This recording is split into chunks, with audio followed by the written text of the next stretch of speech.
بسم اللہ الرحمن الرحیم نحمدہ ونصلی ونسلم علی رسولہ الکریم وآلہ وصحبہ الکرام اجمعین۔ آج کی اس نشست میں نعت علی کبیر کے تعلق سے عرض کروں گا کہ نعت علی کبیر کی زکوٰۃ کا طریقہ اور اس کے پڑھنے کے فوائد۔ تو پڑھنے کے فوائد کے تعلق سے پہلے یہ عرض کر دوں کہ جو فوائد نعت علی صغیر کے ہیں بالکل ویسے ہی فوائد نعت علی کبیر کے ہیں۔ آپ کتابوں میں کہیں آپ نے دیکھا ہوگا، پڑھا ہوگا یا سنا ہوگا۔ میری ویڈیو بھی نعت علی کبیر کے تعلق سے ہے اور اس کے زکوٰۃ کے میں نے کئی طریقے بھی لکھے ہیں الوفاق میں، وہ بھی آپ نے سنا ہوگا۔ تو اس کے جو فوائد ہیں نعت علی صغیر کے، وہی فائدے نعت علی کبیر کے بھی ہیں۔ آپ یوں سمجھیں کہ نعت علی صغیر جو ہے یہ نعت علی کبیر کا خلاصہ ہے جیسے۔ تو اس کو بطور وظیفہ 7 یا 11 مرتبہ پڑھنا چاہیے کسی بھی مقصد کے لیے، اور اس کو عمل میں لانے کے لیے جو اس کا طریقہ ہے وہ میں نے الوفاق کی قسط نمبر 14 میں لکھا ہے۔ تو ایسے تمام عاملین احباب جو باقاعدہ علاج و معالجہ کرتے ہیں، سحر وغیرہ کی بھی کارڈ کرتے ہیں، تو وہ اگر نعت علی کبیر کو عمل میں لے آئیں اور پھر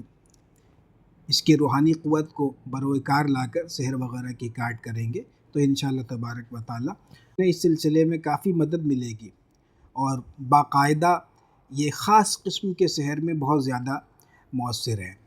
نعت علی کبیر کی 3 بڑی خصوصیات فقیر کے نزدیک ہیں۔ نمبر 1 یہ کہ یہ نفس اور شیطان کے غلبے کو روکتا ہے اور اس سے حفاظت فراہم کرتا ہے۔ یعنی حفاظت کے تعلق سے اگر ہم دیکھیں گے تو اس کو اگر پڑھیں گے تو اس سے سحر سے بھی حفاظت رہے گی، آسیب سے بھی، دشمنوں سے بھی، حفاظت کے تمام پہلو آپ گنتے چلے جائیں تو ہر چیز سے حفاظت کا تو اس میں جیسے سامان ہے ہی، لیکن جو اس کا ترائے امتیاز حفاظت کے حوالے سے ہے وہ ہے نفس و شیطان کے حملے سے حفاظت۔ یہ ایک نمبر 2 اس کی جو ایک بڑی خاصیت یہ ہے فقیر کے نزدیک، وہ یہ کہ یہ ہلاکی دشمناں کے لیے تیر بہدف ہے، جلالی دعا ہے۔ تو اگر یہ دشمنوں کی ہلاکت کے لیے کر دیا جائے، پڑھ دیا جائے تو پھر یہاں دشمن کی خیر نہیں ہوتی ہے۔ اور نمبر 3 یہ کہ ایک ایسے خاص قسم کے سحر میں بہت زیادہ مؤثر ہے کہ جس میں یوں ہوتا ہے کہ ہر سال 1.5 سال میں خاندان کا کوئی فرد فوت ہو جاتا ہے، اور اس قسم کا سحر صوبہ بہار میں بکثرت ہوتا ہے، اور میرے پاس بکثرت اس قسم کے کیسز آتے ہیں۔ بے فضلی تبارک و تعالیٰ کئی خاندان کا ہم نے علاج بھی کیا ہے۔ تو جو لوگ صوبہ بہار سے جن کا تعلق ہے وہ اس قسم کی باتوں کو بخوبی جانتے ہوں گے، اور اس قسم کے سحر کی تباہ کاریوں کے قصے انہوں نے سن رکھے ہوں گے، یا جیسے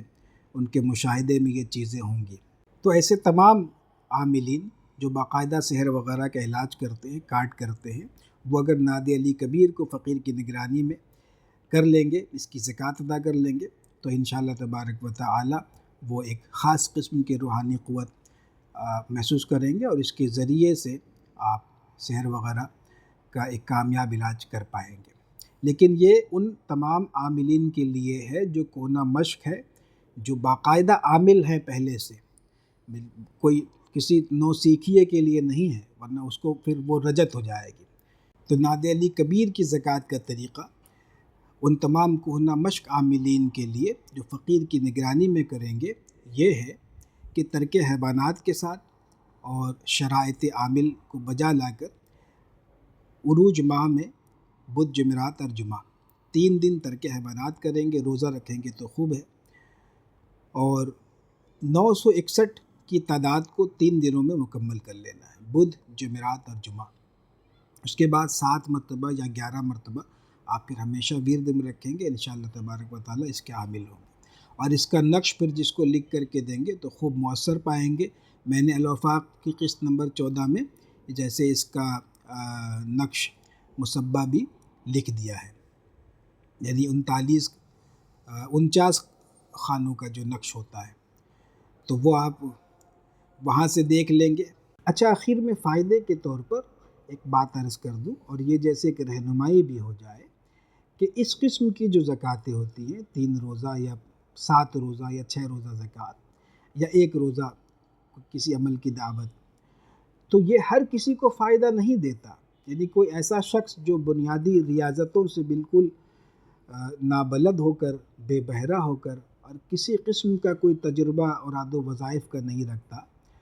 وہ اگر آ کر کے 3 روزہ یا 7 روزہ یا 11 روزہ کوئی عمل کو کرے اور پھر اس میں کامیابی ڈھونڈنے لگے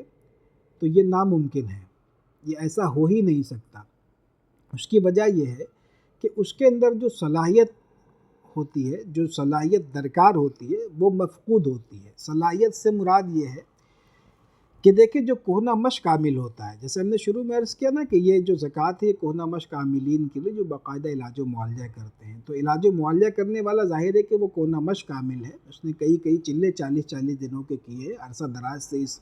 شعبے میں ہے، محنت مشقت کرتے ہیں اور عادت و وظائف کرتے ہیں۔ تو عرصہ گزرنے کے بعد کیا ہوتا ہے، یا تو عرصہ گزرنے کے بعد یا پھر یہ کہ اس کے لیے جو تیاریاں ہوتی ہیں، جو ہم نے روحانی عامل بننے کے طریقے پر جو 3 نشستیں کی ہیں، اور جلد ہی انشاءاللہ تعالیٰ جس کی 4تھی نشست اللہ چاہے تو کل پرسوں میں وہ کروں گا، تو اس میں جو ہم نے جو ضروری چیزیں بتائی ہیں اس پر عامل ہونے کے بعد پھر جو ابتدائی 9 چلے ہیں اس پیٹرن کے کئی چلے انہوں نے اگر کیے ہوئے ہوں گے، پھر یہ ہوگا کہ اس کے اندر میں جو صلاحیت ہے موکلین اور ملائکہ ارضی سے ایک رابطہ پیدا کرنے کی، وہ بیدار ہو جاتی ہے۔ تو جب تک یہ صلاحیت بیدار نہیں ہوگی تو اس کو ایسے کم دنوں کے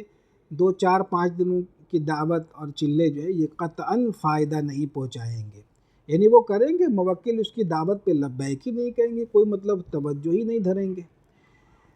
تو یہ جیسے اس کا یہ کام جیسے ہباء منصورہ ہو جائے گا،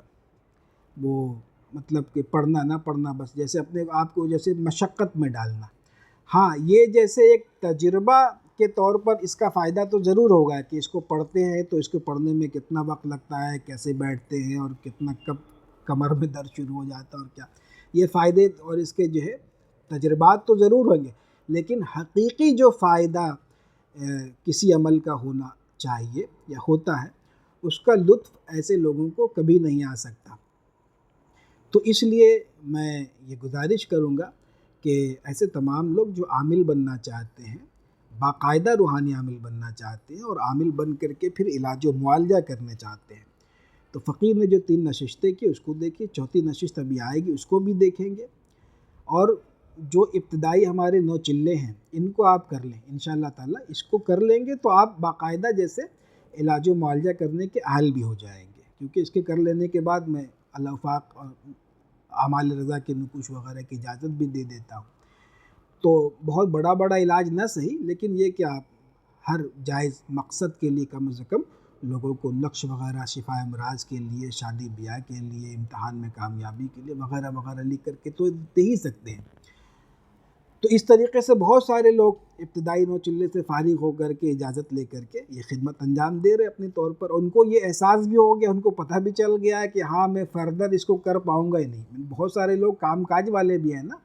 کوئی بزنس کرتا ہے، کوئی جاب کرتا ہے، تو اس طریقے سے لوگ اپنے اپنے کنوینئنس کے حساب سے جیسے ایک جو ان چلوں سے گزرنے کے بعد جو ہمارے یہاں کرائے جاتے ہیں ان پر بالکل واشگاف ہو جاتا ہے کہ آگے ان کے لیے کون سی راہ کا انتخاب کرنا درست رہے گا۔ بہت سارے لوگ بھی فضل تبارک و تعالیٰ جو اسی شعبے میں یعنی فل ٹائم لگانا چاہتے ہیں تو وہ محنت پہ محنت کرتے جا رہے ہیں، اور دیگر اعمال چلہ کشی وغیرہ ان کو جیسے شوق ہے تو وہ اپنا کرتے جا رہے ہیں۔ ابھی جیسے مثال کے طور پہ یہ ناد علی شریف کی زکوٰۃ کا جو ہم نے طریقہ یہ عرض کیا، تو یہ ایسے جو ہمارے یہاں سے 9 چلوں سے جو احباب فارغ ہیں وہ ان کے لیے بھی ہے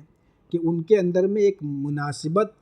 جو ملائکہ سے تعلق پیدا کرنے کی جو صلاحیت ہے وہ بیدار ہو چکی ہے، تو وہ اگر چاہیں گے تو اس کو کریں گے، یا پھر جو ہے کوئی دوسرا عمل بتائیں گے اس میں ان کا دل چاہے، ایسے سینکڑوں اعمال ہیں۔ میں نے چونکہ یہ زکوٰۃ وغیرہ کے بتانے کا سلسلہ پچھلے 2-3 سالوں سے موقوف کر رکھا ہے، کیونکہ جیسا کہ ہم نے ناد علی شریف کی جو زکوٰۃ کا ایک طریقہ بتایا، اور آپ دیکھیں گے ایسی تفصیل سے آپ کو زکوٰۃ کے طریقے جو ناد علی شریف کے وہ کہیں نہیں ملیں گے، یہ ہمارے مشائخ کا فیضان ہے جو میں نے یہ جیسے اس پلیٹ فارم پر اتنی تفصیل سے ناد علی شریف صغیر کی زکوٰۃ کا طریقہ بتایا، الوفاق میں وہ جیسے بھی تفصیل لکھا ہوا بھی وہاں بھی آپ دیکھ سکتے ہیں۔